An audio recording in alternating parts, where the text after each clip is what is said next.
Bonjour lecteurs de notre chaîne YouTube et aux membres du forum de rcmac.com. Alors là, je vais me faire mon petit plaisir. Je vous l'ai présenté il y a quelques jours. C'est la nouvelle version de l'Alpine A110 de chez Tamiya. Et moi, j'avais gardé, alors ça, je suis content de l'avoir gardé, l'ancienne version, qui malheureusement n'est plus fabriquée, mais c'est sensiblement la même. Celle-là, elle est peut-être un peu plus circuit, celle-là un peu plus rallye. Je sais pas trop, mais en fin de compte, bon, pour moi, la 110 légendaire, c'est la bleue. Voilà. Et je vais vous faire le montage. J'hésitais un peu parce qu'il n'y en avait pas énormément en stock. Et là, Cyril en a reçu un peu plus. Là, il y a quelques options qui sont disponibles, ce qui n'est pas toujours le cas. Donc, je vais faire le montage des deux voitures. Ça, c'est les deux miennes. Je vais les faire en même temps. Ça sera les mêmes versions. Il y en a une qui sera pour rouler, un châssis pour rouler, l'autre, ça sera juste pour de l'expo. Qu'est-ce qu'on va faire là-dessus? Je vais le monter en standard. Alors le moteur, je pense que je vais garder le moteur d'origine. Le contrôleur, je changerai, peut-être que je garderai celui d'origine, mais je mettrai une prise différente pour mettre des batteries de type LiPo. On va monter le kit roulement à Cyril. On va monter aussi le kit visserie inox, parce que franchement, moi, la visserie Tamiya, je suis pas un fada. Ce que je redoute le plus, c'est la peinture des carrosseries, mais ça, peut-être qu'à la fin, je vais essayer de faire le montage rapidement, mais peut-être qu'à la fin, je ferai peut-être une petite pause pour trouver une solution pour les décos, parce qu'il faut pas mal de couleurs différentes, notamment pour la version orange, là, la dernière, au niveau des jantes. Ça, je redoute un peu de faire la décoration de ces jantes, c'est un peu spécial. Voilà. Donc allez, je vais vous faire tout le montage. Alors bien sûr, il sera comme d'habitude très détaillé. Ça va être assez long.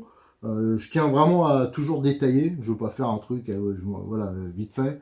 On va rentrer dans les détails. On va un peu découvrir ensemble, parce qu'il y a un moment que je n'ai pas monté un châssis M06. Et qu'est-ce qu'on va faire aussi? Et bien sûr, il y aura toutes les photos. Il y aura un sujet sur le forum. Pour ça que ça va être long pour moi. C'est parce qu'à chaque fois, je fais toutes les étapes en photo et je le mets sur le forum de rcmac.com. C'est là vraiment que je donnerai les précisions, les petites modifs que je fais, la taille des visseries pour le kit visserie. C'est là que vous aurez toutes les informations. Allez, on va commencer. J'ai tout sorti, j'ai tout déballé. Va falloir que je déballe pour les deux voitures et je vais faire un peu à la chaîne. Allez, go, on s'attaque tout de suite au montage.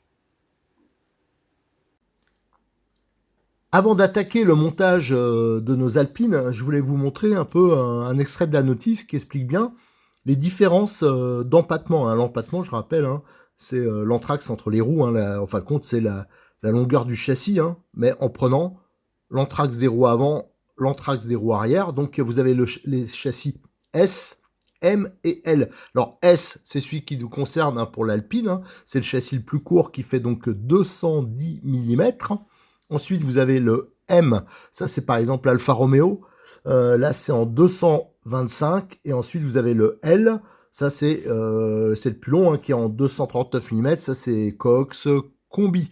Donc, celui qui nous intéresse sur cette vidéo, c'est le S, le plus court. Et en fin de compte, c'est à un moment, il y a une étape de la vidéo qui change. Et c'est juste des différences de petites pièces. Donc, ça veut dire avec le châssis, enfin la boîte, vous avez de quoi faire les 3 longueurs de châssis. Ça, c'est pas un problème. Allez, maintenant, on va pouvoir attaquer la première étape. Donc, ça sera le montage du différentiel. L'étape de montage 1, c'est l'assemblage du différentiel arrière.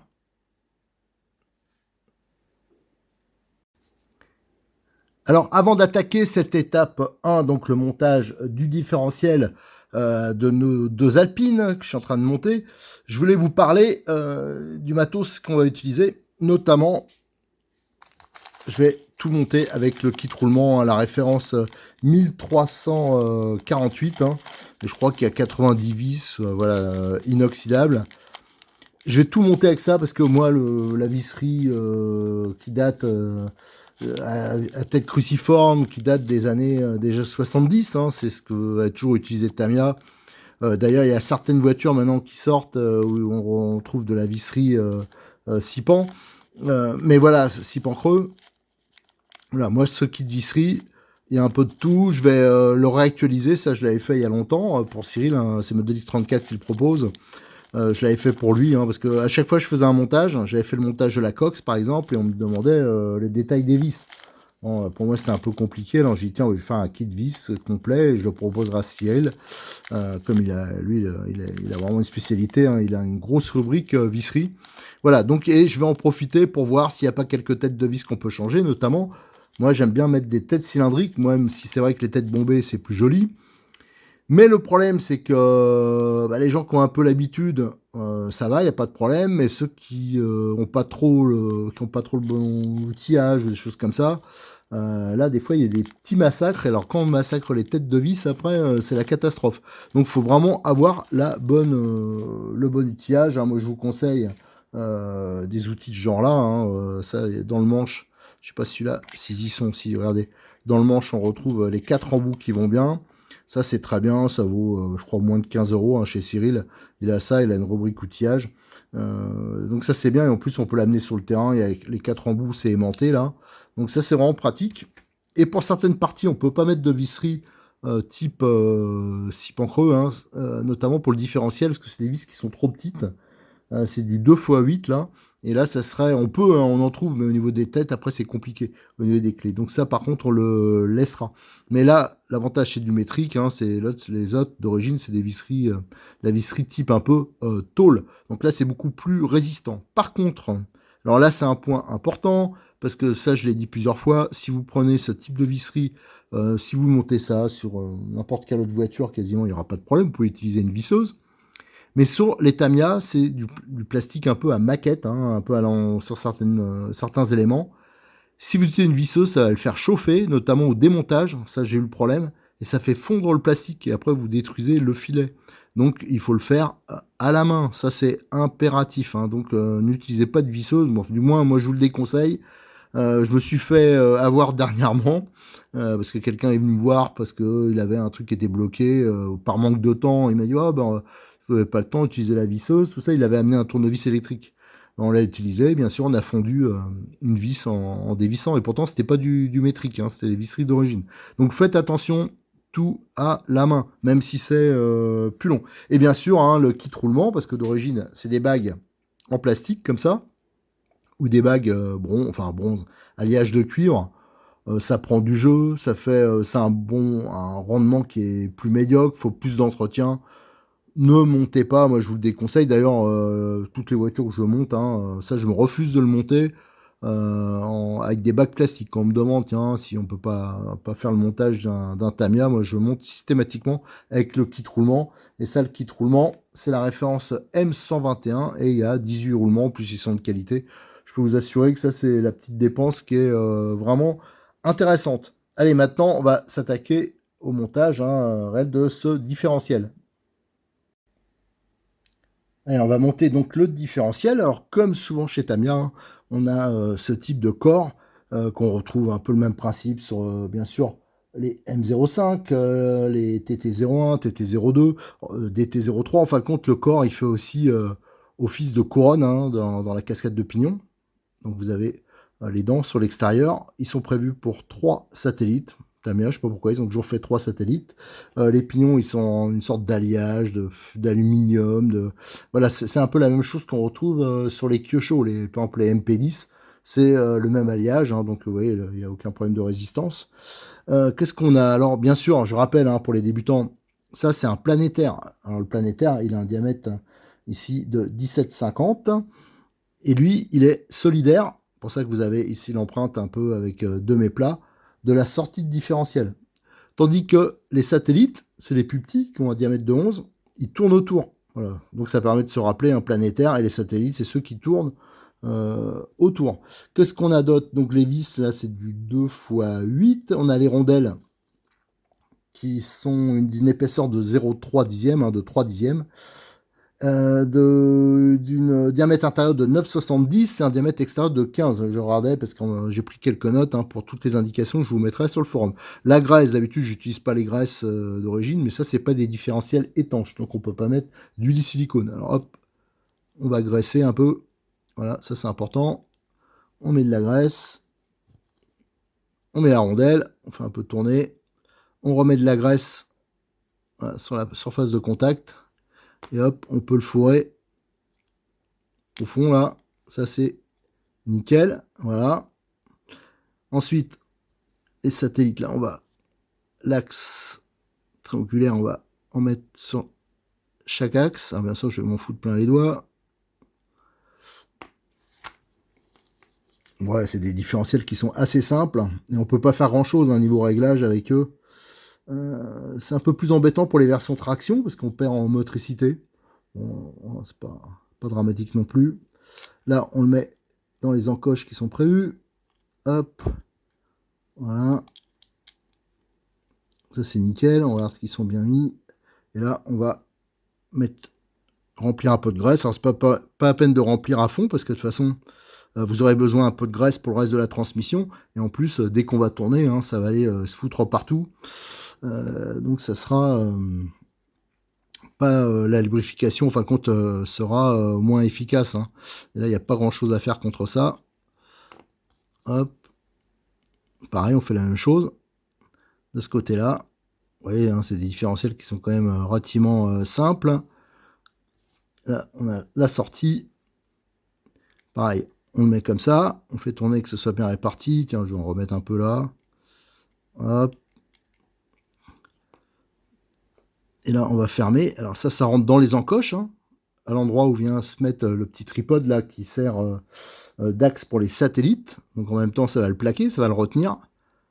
Hop, c'est nickel. Et là, on va pouvoir mettre les petites vis. C'est là que, juste avant, je parlais, c'était important d'avoir le bon tournevis cruciforme.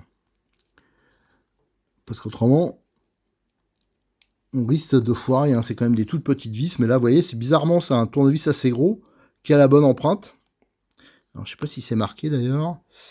C'est un Philips 75. J'arrive pas bien à lire. 1,75. Donc apparemment, ça doit être la référence du tournevis. Donc ça, c'est la référence des embouts. Voilà, parce qu'il y en a qui ont un angle différent, il y en a qui sont balais. Voilà. Ça, c'est important, surtout d'avoir le bon tournevis. Parce que le nombre de fois que j'en ai vu des massacrés. Alors qu'en plus que vous niquez une vis, là, une tête, vous n'arrivez plus à démonter. Donc là, on les approche. Voilà. Alors, est-ce que j'ai prévu une sortie de différentiel à côté de moi? Non, j'en ai pas. Pour vous montrer que ça tournait bien. Voilà, on l'approche, on le serre pas. Alors, ça sert assez fort quand même, donc ça risque pas de se barrer, je pense pas. Bon, moi, j'ai jamais eu le cas. Hein, ça fait des lustres que j'utilise des Tamiya. Allez, voilà, on va bloquer. Voilà. Et voilà, le différentiel, il est fait. Vous voyez que j'en ai fait d'autres, hein, parce que là, je fais pour plusieurs voitures. Alors, je vais chercher une sortie, si je la trouve. Hop, bien sûr, je n'avais pas prévu. Ah, voilà. Ah, j'avais pas prévu. Donc ça, c'est les sorties. Alors, comparé au TT01, TT02, qui sont des versions, normalement, je vais pas plus haut de gamme, mais les versions 4x4, c'est des sorties en plastique. Mix métal plastique. Là, c'est des cardans métal et des sorties entièrement en métal. Donc c'est quand même plus technique. Nous dirons un peu plus luxueux. Voilà. Et les sorties, vous voyez, ça rentre parfaitement. Il y a l'empreinte là. Et ça fonctionne parfaitement. Voilà, le diff est assemblé. On va pouvoir passer maintenant à l'étape 2, c'est l'assemblage de la cellule arrière. L'étape de montage 2, c'est le montage du différentiel arrière dans sa cellule. Alors cette étape 2, donc le montage, l'assemblage du différentiel dans la cellule arrière. Donc c'est là qu'on va commencer à utiliser le kit roulement. Alors c'est des roulements 5-11-4 et ils vont remplacer très avantageusement les bagues. Alors c'est pour ça que vous avez plein de points de graissage sur la voiture. Si vous utilisez les bagues, faudra surtout bien les graisser, mais bon, je vous le déconseille fortement. Les roulements, ils se montent dans ces petits inserts. Hein. Là, je l'ai déjà fait. Voilà, faut bien s'assurer que ça soit bien rentré dedans, et ça, on va le mettre dans les demi-carters.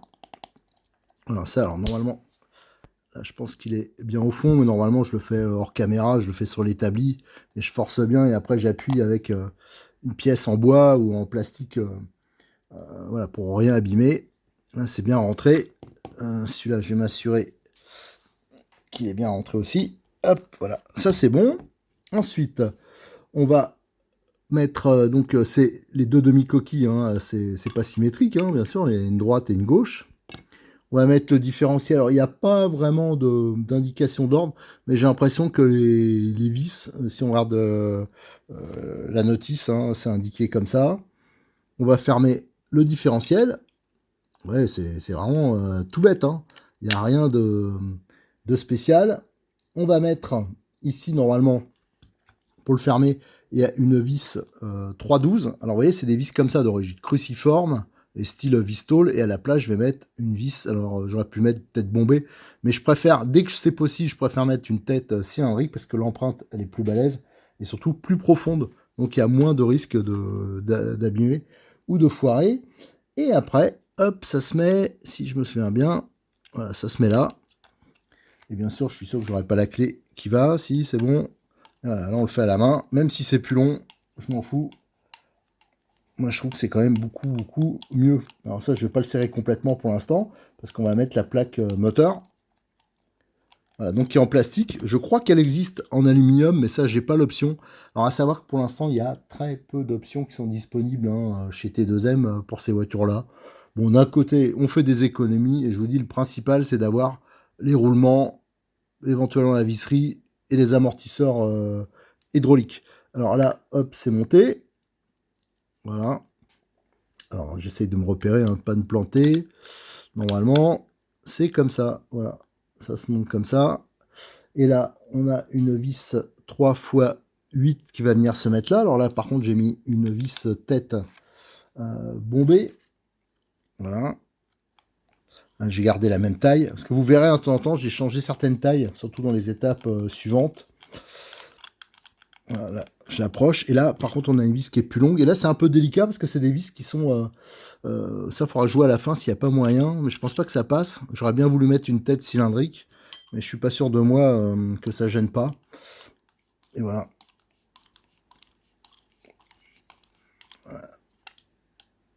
Voilà, là.